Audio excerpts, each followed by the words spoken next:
नमस्कार साथीहरू।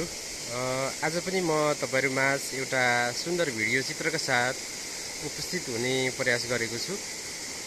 तपाईले देख्न सक्नुहुन्छ यो चाहिँ उदयपुरगढी गाउँपालिका वडा नम्बर 7 अन्तर्गत पर्ने यो सुन्दर अँधेरी झरना हो। यो चाहिँ धार्मिक स्थल पनि हो। यहाँ तपाईले देख्न सक्नुहुन्छ यहाँ विभिन्न आकृतिहरू देख्न सक्नुहुन्छ। तपाईहरुले जुम गरेर देखाउँछु तपाईहरुलाई। यो चाहिँ धार्मिक स्थल पनि रहेको छ र एकदम सुन्दर झरना मैले तपाईलाई देखाउन चाहे। यो चाहिँ पछिल्लो समय आन्तरिक पर्यटनको लागि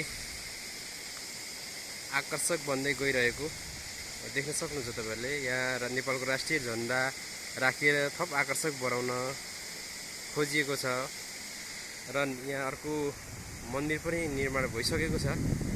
नेपालको राष्ट्रिय झण्डा तपाईले देख्न सक्नुहुन्छ। एकदम आकर्षक बन्दै गइरहेको छ, राम्रो पनि छ। मैले एउटा बोर्ड पनि तपाईलाई देखाउन चाहे। यहाँ चाहिँ यो क्षेत्र चाहिँ अहिले पछिल्लो समय दुर्घटनाको लागि अत्यधिक दुर्घटना भइरहेको ठाउँ हो। यो चाहिँ घुमाउरो ओह्रालो बाटो भएको कारणले यहाँ चाहिँ पछिल्लो समय दुर्घटना बढिरहेको छ। तपाईहरु जो कोही पनि यो बाटो यात्रा गर्नुहुँदा एकदम होशियारी भएर यात्रा गर्नुहोला। दुर्घटना सम्भावित क्षेत्र हो यो। एकचोटि तपाईलाई सरसर्ती देखाएँ मैले। एकदम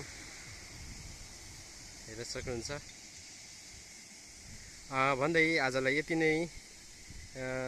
नमस्कार, फेरि भेटौँला।